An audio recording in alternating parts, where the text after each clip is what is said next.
मैं पप्पन ठाकुर, आप देख रहे हैं सच का कारवां। गाजियाबाद शहीद नगर के पार्षद आदिल मलिक ने बताया, भारतीय जनता पार्टी की सरकार ने दवाइयों में विफल रही और अब यह जो नई बीमारी आई है काला फंगस की, इसकी भी दवाई मार्केट से खत्म करा दी गई है। यह सरकार सिर्फ धन कमाना चाहती है। आइए सुनते हैं पार्षद आदिल मलिक की जुबानी। आप देख रहे हैं एक खास रिपोर्ट पप्पन ठाकुर। मैं आदिल मलिक मेरा नाम है, पार्षद हूँ शहीद नगर से 4 बार से, 1 बार डिप्टी मेयर भी रहा हूँ। अभी आपसे मेरे से आप लोगों से जो बात हुई थी, भाई आप सब पत्रकार बंधुओं को पता है कि अब से पहले जब ये कोविड शुरू हुआ था तो उसमें ज़बरदस्त ऑक्सीजन की जो कमी आई थी वो भी सरकार की विफलता है। उसके बाद दवाइयों के ऊपर भी एक तरह से बिल्कुल दवाई सब मार्केट से गायब हो गई थी, उसमें भी कहीं ना कहीं सरकार की विफलता है। उसके बाद अब जो एक नई इस कोविड के इसके बाद जो एक बीमारी आई है ब्लैक फंगस, उसकी दवाई भी मार्केट से गायब हो गई है। इसका मतलब क्या है? इसका मतलब यह है कि सरकार पूंजीपतियों की सरकार है और ये सरकार पहले से ही अपने सब अनुयायियों को, अपने सब मिलने वालों को ये बोल देती है कि ये सब चीज़ मार्केट से गायब कर दो, इसको ब्लैक करो, इसको ब्लैक करके तुम अपने पैसे कमाओ। ये सरकार सिर्फ और सिर्फ लाशों पर राजनीति करने वाली सरकार है। इस सरकार को कुछ नहीं चाहिए, सिर्फ हम आप लोगों को बांट करके राजनीति करने का इन्होंने काम किया, देश को बर्बाद किया, देश को ख़त्म किया। ये देश को ख़त्म करने वाले लोग हैं। तो मैं आप लोगों के माध्यम से कहना चाहूँगा कि आप चौथे स्तंभ कहलाए जाते हैं। अगर आप लोग इस बात को कहें कि भाई अब जब पहले ऑक्सीजन, उसके बाद दवाइयाँ इसकी कोविड की, उसके बाद अब ब्लैक फंगस की भी दवाई मार्केट से गायब है, तो इसका क्या है? इसका यही है कि कहीं ना कहीं सरकार की मिलीभगत से काम हो रहे हैं।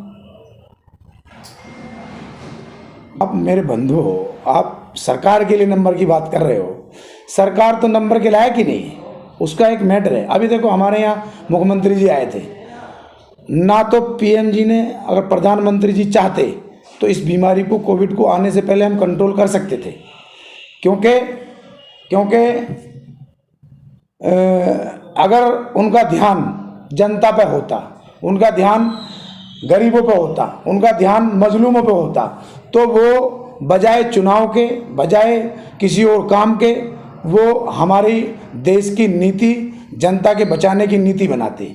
वो सिर्फ और चुनाव के लिए, सरकार बनाने के लिए, लाशों के ऊपर से भी गुजर के अगर उनकी सरकार बनेगी तो बनाएंगे। मैं बताना चाहता हूँ, अभी 2 दिन पहले हमारे मुख्यमंत्री साहब आए थे। मैं पूछना चाहता हूँ आपके माध्यम से माननीय मुख्यमंत्री जी से कि यहाँ आके खाना पूर्ति करने के अलावा कोई काम किया क्या? कोई नई योजना बनाई क्या?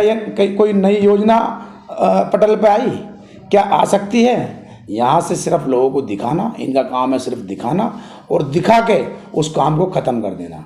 मैं अपने सभी बंधुओं से, सभी भाइयों से, सभी समाज के लोगों से कहना चाहता हूँ कि ऐसी सरकार को, ऐसी निकम्मी सरकार को आने वाले समय में जो हमारे भाई, बंधु, माता, पिता, जो जिनका देहांत हुआ है, उन लोगों से जाके पूछो इस सरकार ने क्या किया उनके लिए। आदिल भाई जी, आपने देखा होगा कि मुख्यमंत्री का दौरा लगा। मैं ये बताना चाहूँगा, आप ये देखो हमारे क्षेत्र का सांसद बीजेपी का, हमारे सारे विधायक बीजेपी के, हमारे यहाँ मंत्री बीजेपी के, हमारे यहाँ मेयर बीजेपी का।